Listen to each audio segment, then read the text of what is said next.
firstly, thank you so much for taking time out for us, right? And the kind of growth that Magellanic Cloud has shown is really amazing. So I was hoping to speak to you and gain some insights into how the company has grown and diversified from being an IT services company into like a deep tech enterprise, right?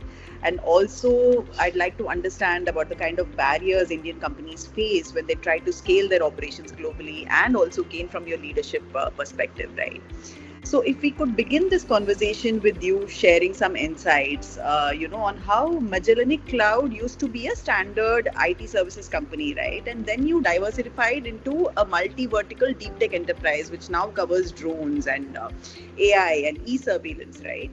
So changing a company's DNA when it is actively running is incredibly hard, right? So what was the exact moment or market shift that made you realize that services are not enough and you need to build products and deep tech? So yes, thank you, Supriya. I think Magellanic Cloud has always been, and my passion for innovation has been there.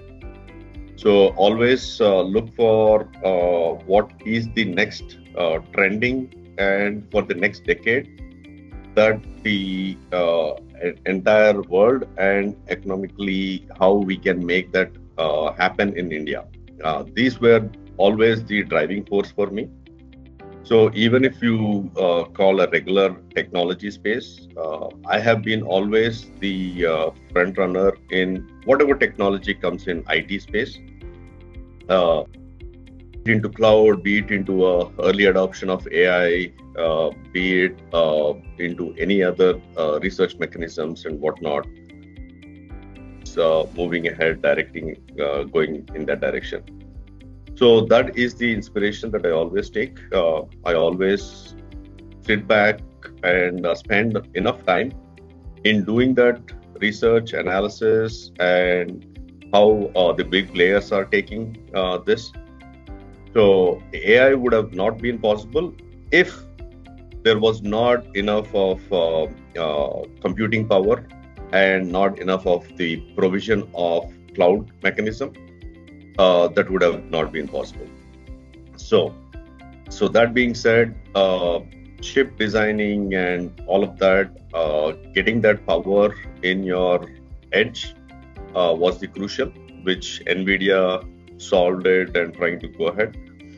And the cloud has given the ability not to have a huge capex investment for any kind of R&D. So that has given the force to do some research and able to spend as you go. So those are transforming the world. IoT is playing. So that is when I have switched on my strategy, not just depend on pure IT playing, trying to develop some software and try to put it there, but making sure that every device talk to the software or integrate the data or get the data. Once you have the data, how do you make utilize it in a faster way? That was the area of focus in every aspect of it in the day-to-day life. That is what I always believe, that we should solve and make the effective, economical, and decision making should be faster. So that was the key force to do the transformation from a regular IT company, and also spending on the R&D is the core area that we need to do. So spending on the R&D doesn't mean that we have to do everything ourselves. So there is a lot of integration, meaning people might have spent on a smaller component or a device for a decade. So we cannot again spend that, and we have to move fast. So trying to get that technology integrated into a finished end product is the core area that I always believe and drive my direction and innovation towards. It's very interesting, Joseph. Your journey has been very interesting. And thank you for sharing these insights with us, because you've traditionally worked very different from a way a normal Indian company would, right? You placed bets on complex technologies, right? Because Indian tech companies have scaled globally, usually by offering cost-effective software talent, right? But Magellanic Cloud is, placing its bet on very complex technologies like hardware, software integration, and drones, right? And you're taking it to the global market. So, if I had to ask you, what is the biggest barrier that Indian companies face when trying to sell high end tech innovations globally, and how are you exactly cracking that code? When you come to the high-end technology space, we are not there from like either chip manufacturing, designing, or that area of space. We traditionally everybody focused on the IT, uh, but we have the design capabilities of a chip or designing all of that. That kind of capabilities are there with us. But the later part, where none of the testing facilities that we have, none of the capabilities of manufacturing or getting a PCB or a chip being printed here and validate tested. So that takes in a longer cycle. So that gap is now getting closer, that is being getting resolved. So that missing part was the key areas that the Indian entrepreneurs or enterprises might not be having, either the ecosystem and not the thought process. So I come from a different thought process. Think about how the Israeli companies do the innovation and their valuation, how the technology can be a global player to the US. So spend on that. That is exactly what I'm trying to replicate. Spending valuable time in US for the last 23 years. I've been in US. I've learned it, and the thought process is coming from there. So coming back to India was a move because most of the technologies that we have should be now grown up in India, and the time has come wherein every throughout the world looking at other than China as a market leader. Now that leadership has to grow. So people like us coming back and adding that value out to the Indian organizations, to the enterprises, is the key difference that I wanted to bring and make. So that's the thought process. So, Joseph, speaking about key differentiation, right? I was hoping to gain your insights on the diverse range of solutions that you offer, right? I mean, your portfolio spans across cloud transformation and intelligent infrastructure and drone technology. To me, as an outsider, these look like completely different, businesses, right? So, what is the common thread, or the common tech spine that tie these verticals together at Magellanic Cloud? And since your team is working on such a diverse range of products, right, how do you ensure that they stay focused and do not get scattered? My vision is always trying to get to the next decade or so. So I focused on, I have envisioned that drone with a warfare kind of a situation or a security standpoint of it, we can solve a lot of things. So a standstill. So when you come it as security, from the security standpoint of it, any kind of high value space, be it in a commercial space, be it in a defense space, be it in a any kind of security that they want to provide.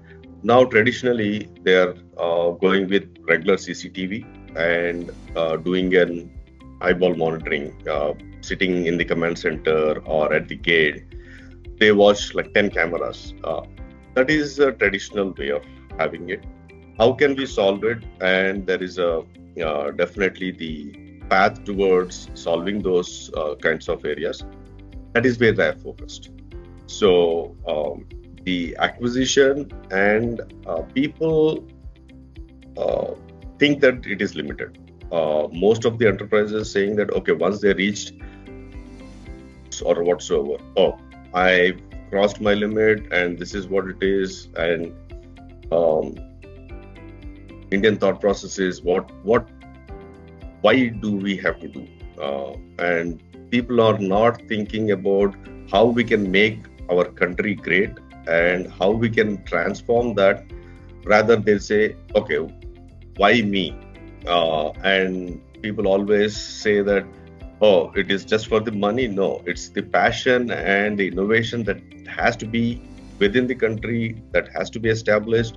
And if you do not think way too far, and sky should be your limit, that thought process is completely missing. And that is where I always, whatever comments that comes in, I always say it is not just the money. It is the passion, innovation that drives, that comes in, that establishes a company and your people. That is how I drive it. And the diversification is always there for me, meaning I might have, will pick up a couple of more uh, business lines as well, but that is the one that gives you a next 10 years or 20 years future forward. People always think, okay, now that because of the warfare, drone has become a limelight. But I have envisioned or had this 4 years prior when I started the drone company. Initially, where we wanted to solve the solutions or business problems that they are having. Let's say if somebody has to shut down a kind of thing for just for the inspections. So that is very huge timeline that they have to shut down, do the inspection, solve it within few days, shutting down, go with the drones, do the inspections, do everything, compliances are met. And if we can trim down that turnaround time for any big factory shutdowns and do the inspections. So that is what I focused on. So solving those, then immediately said, this is inevitable. So let us get into the drone manufacturing, where we can do a supply. Logistics is what I focused initially, where we can supply at the remote places where it is very hard to reach out.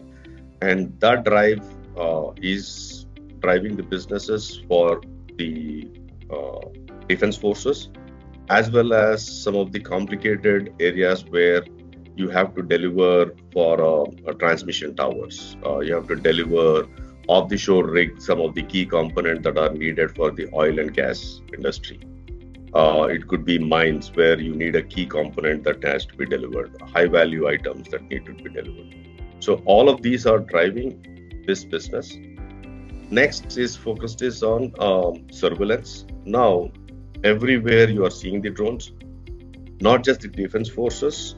We need these anti-drone or counter-drone systems or surveillance drones at data centers, at high portfolio individuals or bureaucrats or political houses where you need.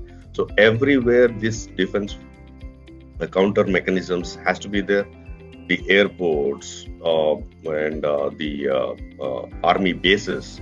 So they have to protect their perimeter, and if any intruder comes in, how to tackle that counter mechanism. So all of these are driving me to innovate, go well. So each of these verticals have their own team structure. They have to focus. I give the strategy, the vision, and ability to drive the business towards that. And it is not so easy that we have to experiment, burn out a lot of capital, and make sure that we put in the SOPs. Okay, if you have to deliver 1 kilometer and we need to do the fast. So our turnaround time has to be quick, faster. So the battery technology has to recharge, has to be very high. Within 15 minutes, you have to recharge and go back. So all of this, meaning where people can wait, the charging capability can be 2-3 hours. So just deliver, wait for an hour to 2 hours, then come back. So depending on that cost effectiveness, so we have to go into all of these details to be able to solve the needs, and the ability to pay for that service has to be really thought through. Without the thought process, people just go, okay, I'm going to give. Uh, People are offering what they have, not what could be resolved for a current problem for the business or for the customer needs. So that is the mindset they always think through and change, tweak in, and get the solutions out. So, Joseph, again, a very great insight, and it's so good to know that you're so process-driven, and passion and innovation are central to everything that you do. And this makes my next question all the more intriguing because a big part of your growth has come through acquisitions, right? Motivity Labs, IVIS, and Scandron. So, usually, what happens is tech acquisitions sometimes fail due to cultural mismatches or integration issues, right? So, what is your personal playbook for acquiring a company and making sure that that passion and innovation engine does not die down after they join Magellanic Cloud? Uh, I think first of all, I give them a cushion or period where I will not push hard. So that timeline is about a year's time. So because there is a lot of mismatch in the cultural shift that they come in, and the thought process that they carry, saying that okay, this is our limit, and that is why we are selling. I cannot cross this boundary and whatnot. And they do not put the thought process in whatever they have. Can that be scaled? So I always look at multifold scale that I look for the opportunity. So coming to these two, where I have successfully able to transform, I will give you a bit of examples. So when we acquired Motivity Labs, it was just about $5 million with 50 or 60 resources, but they have the clientele. What was missing was the ability to have the certifications. So a big customer, when you go, you have to have possess certifications, CMMI level certifications, SOC 2 compliance certifications, HIPAA regulations, and security. So that is one area. And the second area that I have put in is invest on people. So when you do not have people, you cannot sell more, or the innovation of where the current market is, put those as a first platter of solutions that we are going to give. So when I've acquired Motivity, I've emphasized more on the cloud solutions, DevOps, and automation was the key driver, and all of this. So now we are at almost like $32 million that we are generating within the span of 4 years. So first year I have left, I have had to do all of this, and from the second year, third year, we are able to see that growth, exponential growth. So it's always a hockey stick kind of a growth where I stabilize or 1 or 2 years, and then that curve has to go up. Similarly, when I've taken up the IVIS provision, this organization, so as soon as I went in and looked at it, this is aligning to my direction. I always look in the direction where I wanted my next innovation to be. So with AI, edge computing, analytics, how do we create that? So this platform was giving me that. So immediately acquired and carried the legacy people or CEO and all of that for about 1.5 years. Been giving the direction. So as soon as I took over, I've spent on transforming that product to an enterprise scale. That means it has to be high available. There has to be redundancy. There has to be ability to handle any kind of volume, and it has to have all of the self-configurable configurations, all of that. So I spent over 1.5 years of time to redesign and the entire platform along with the hardware. So in the in the last year, we've said, okay, we are doing only businesses with the banking sector. Now, this same platform could be given to any kind of public sector, uh, be it railways, be it highways, be it any kind of retail stores, everywhere that it is. So, and we have changed our marketing, sales in that line, and now we are able to get those kinds of orders. We have already have an order book of close to 300 crores in the railways and in the public sectors. It could be schools, it could be highways, whatsoever. So that transformation, and we are anticipating thousands of crores, at least 1,000 crore order book plus this year. How much we are going to be able to execute and deliver, it all depends on how we quickly fast scale that. So that 2 year period or 2.5 year period that is now getting to the, I would say, in Ibis Provigil, we were putting our top line at 150 crores. That has been going to change to 400 crores this year, 300 to 400 crores this year. And from next year, it could be 1,000 crores, the anticipation, because we have already have some order book in place and anticipation of tenders and whatsoever.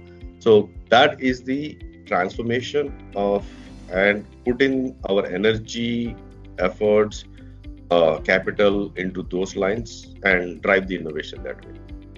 So that is the acquisition and transforming that acquisition to a scale of it. Thank you so much, Joseph, and thank you for sharing those numbers, right? I'm not even having to ask you for numbers, and you're sharing it with us voluntarily. It's really amazing, and it's great. Your journey has been great, and your vision is really amazing. Other technology leaders can really learn from you, right? So I'd like to ask you, as a technology leader, right, for next generation Indian tech founders who want to build global deep tech giants from India, right?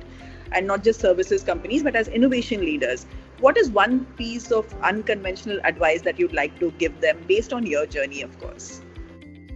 So, people are looking for saying that quick money. That is what most of the entrepreneurs are thinking. Okay, how do I, let's say, get a business of so and so? But they have to take a bit of longer path, have the thought process of staying grounded for at least year to 2 years with the unique selling product that you can make. You have to have that thought process in your vision and direction. Once you have that, if you are looking at any kind of now whatever you are thinking through the big areas, they've spent at least 4 to 5 years before their product is outnumbered or the adoption rate has been exponential, is just because they have spent that much of valuable time in going through that painful. So that is what something that I wanted to give the Indian entrepreneurs to think through. Do not look for quick results or quick money output. And always when I advise the big players to allocate enough of money for R&D, be it called integration that people has done, or put those in what you could get for the next generation or so. So that is the key area that I would say that I would give advice to. That's a very valuable piece of advice. I mean, don't look for quick returns and be in it for the long haul and actually look to make a difference, right? It's a very valuable piece of advice. Thank you for sharing that, Joseph. So, Joseph, lastly, you employ over 1,600 professionals across the globe, right?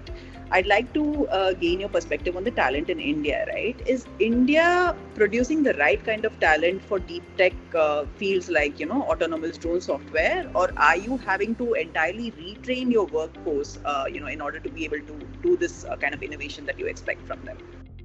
There's always a layer of people or percentage of people that are quickly adaptive and they do that. So there are about 10% of people that quickly grasp the direction that they can take it and move on. And there are a percentage of people that are. So you have to focus on giving your valuable inputs and direction to that top tier. Once you have that, they will automatically drive the. Yes, the skill and the adoption of knowing the new skills is a bit gap is there for people. Oh, why do I have to? Why do I have to keep learning? Why do I have to keep moving in that direction? Why do I have to constantly uh, uh, learn and do that? So that is there. That gap is there. That thought process is not there. So that's a journey that we have to. How we can in our organization can transform that is only thing that I look forward for. So the top level people and then moving that learning drive to the next levels are the areas that I always push in the employees. Thank you so much, Joseph. I think it was an absolute pleasure talking to you. However, before we conclude, I have to ask you, is there anything that you'd like to add that I may have missed out on asking? I think you have covered broadly in all of the areas. Our direction is always innovation and whatnot. So I think the steps have been taken. So the chip manufacturing has started off. At least the next 5 years, we should be able to get very closer. It takes a decade to get that. But for our people, core area that they need to move out from a regular mundane work to what they can do. So that's the only area that I would advise to have. Thank you so much, Joseph. It was an absolute pleasure talking to you because, to us as media, Magellanic's growth has been very impressive. But one aspect that was very intriguing is, how you maintain the diversification that you offer, right? However, now I understand that if innovation and passion is central to what you do and you have that vision, and you want to make a difference in India's growth story, you truly can. And one piece of advice that I'll take away from this conversation is the fact that you shouldn't be in it for the money, and you need to actually have a unique selling point that can actually make a difference in the technology world out there. And it was an absolute pleasure talking to you. Thank you so much, Joseph. Great, nice speaking to you.